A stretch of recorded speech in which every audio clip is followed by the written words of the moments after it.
Dans les jours antiques, lorsque la terre s'était emplie des générations issues d'Adam, les hommes se multiplièrent à la surface du sol, mais avec leur nombre, grandirent aussi leur iniquité et leur corruption. Les pensées des cœurs humains étaient de tourner continuellement vers le mal, et la violence couvrait la face du monde. Dieu, qui sonde les reins et les cœurs, vit l'ampleur de la perversion de sa création. Il se repentit d'avoir fait l'homme sur la terre, et son cœur fut affligé. Alors l'Éternel dit, « J'exterminerai de la face de la terre l'homme que j'ai créé, depuis l'homme jusqu'aux bêtes, aux reptiles et aux oiseaux du ciel, car je me repens de les avoir faits. » Mais parmi cette génération impie, un homme trouva grâce aux yeux de l'Éternel, son nom était Noé. Fils de Lémec, descendant de Seth, Noé était un homme juste, intègre dans son temps, et il marchait avec Dieu. Il avait 3 fils, Sem, Cham et Japheth. En ces jours sombres, Dieu confia à Noé une parole solennelle, une révélation terrible mais porteuse d'espérance. Que ce récit vous rappelle, bien-aimés, que même au milieu d'une génération perverse, Dieu reconnaît ceux qui marchent avec lui. Restez fidèles, soyez comme Noé. Et si cette parole vous touche, abonnez-vous pour ne manquer aucune lumière de la vérité divine. Dieu parla à Noé et dit, « La fin de toute chair est arrêtée devant moi, car la terre est pleine de violence à cause d'eux. Voici, je vais les détruire avec la terre. » Et il donna à Noé l'ordre de construire une arche, un grand vaisseau de bois de gopher, dont les dimensions devaient être de 300 coudées de longueur, 50 de largeur et 30 de hauteur. Elle serait dotée d'un toit, d'une porte sur le côté et divisée en 3 étages. Par cette arche, Dieu sauverait Noé, sa famille et un reste des êtres vivants, afin que la vie subsiste après le jugement. Parfois, l'appel de Dieu ne rencontre que peu d'écho dans le monde. Mais bien-aimé, persévère. Ce que Dieu t'a dit dans le secret, accomplis-le dans la foi. Et si ce message vous édifie, soutenez cette œuvre de vérité, abonnez-vous et partagez. Et Noé entre dans l'arche avec sa femme, ses fils Sem, Cham et Japheth, et leurs femmes. Puis, les animaux vinrent à lui, 2 par 2, mâles et femelles, de toute chair ayant souffle de vie, selon l'ordre du Seigneur. Il fit entrer aussi 7 couples d'animaux purs et un couple des animaux impurs, comme Dieu l'avait ordonné. Alors, au bout de 7 jours, les sources du grand abîme jaillirent, les écluses des cieux s'ouvrirent, et une pluie torrentielle se déversa sur la terre, 40 jours et 40 nuits. Les eaux grossirent, élevèrent l'arche, et elle fut portée au-dessus de la terre. Elles s'élevèrent de plus en plus, jusqu'à couvrir les plus hautes montagnes sous le ciel.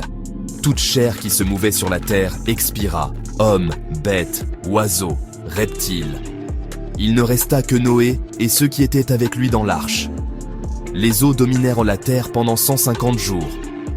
Mais Dieu se souvint de Noé, des bêtes et de tous les êtres vivants qui étaient avec lui dans l'arche. Il fit passer un vent sur la terre et les eaux se calmèrent. Le Seigneur n'oublie jamais ceux qui lui sont fidèles. Même si les tempêtes couvrent ta vie, Dieu se souvient de toi. Si ce message vous fortifie, montrez-le en vous abonnant. C'est ensemble que nous élevons la voix de l'Éternel. Les sources de l'abîme et les écluses du ciel furent fermées, et la pluie fut retenue. Peu à peu, les eaux se retirèrent, et au 7e mois, le 17e jour du mois, l'arche s'arrêta sur les montagnes d'Ararat. Noé attendit encore. Il ouvrit la fenêtre de l'arche et lâcha un corbeau, qui alla et revint, jusqu'à ce que les eaux aient séché. Puis, il envoya une colombe, qui revint, ne trouvant point de lieu où poser la plante de ses pieds. 7 jours plus tard, il renvoya la colombe, et elle revint avec une feuille d'olivier dans son bec. Il sut alors que les eaux avaient diminué. Encore 7 jours plus tard, il la renvoya, et elle ne revint plus. Dieu parla alors à Noé. « Sors de l'arche, toi, ta femme, tes fils et les femmes de tes fils avec toi. Fais sortir avec toi tous les êtres vivants, afin qu'ils remplissent la terre. » Noé sortit donc, et la première chose qu'il fit fut d'élever un autel à l'Éternel. Il offrit des holocaustes d'animaux purs, et Dieu sentit une odeur agréable. Il dit en son cœur, « Je ne maudirai plus la terre à cause de l'homme, car les pensées du cœur de l'homme sont mauvaises dès sa jeunesse. » Frères et sœurs, l'arc-en-ciel est encore là. Témoignage que Dieu ne ment point. Sa fidélité demeure pour l'éternité. Si vous croyez en cette promesse, montrez votre foi. Abonnez-vous et portez cette lumière autour de vous. Mais un jour, Noé planta une vigne. Il but du vin, s'enivra et se découvrit au milieu de sa tente. Cham, père de Canaan, le vit et alla le rapporter à ses frères.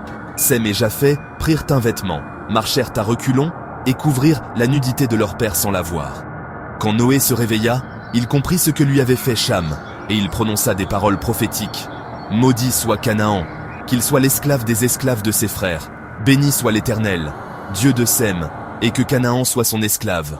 Que Dieu étende Japheth. Noé vécut encore 350 ans après le déluge. Il atteignit l'âge de 950 ans, puis il mourut. Ainsi s'acheva la vie de cet homme qui marcha avec Dieu, qui bâtit l'arche dans l'obéissance, et qui fut le canal par lequel l'humanité fut préservée. L'histoire de Noé demeure un monument de foi, d'obéissance et de miséricorde divine. Un témoignage que le juste vivra par sa foi, même au milieu d'un monde en ruine. Et son souvenir résonne encore, car comme au jour de Noé, ainsi seront les jours du Fils de l'homme. Bien-aimé, si tu as été touché par cette parole, souviens-toi, Dieu cherche encore des Noé aujourd'hui, des hommes et des femmes qui marchent avec lui malgré le tumulte. Abonne-toi, partage cette vérité et sois lumière dans ta génération.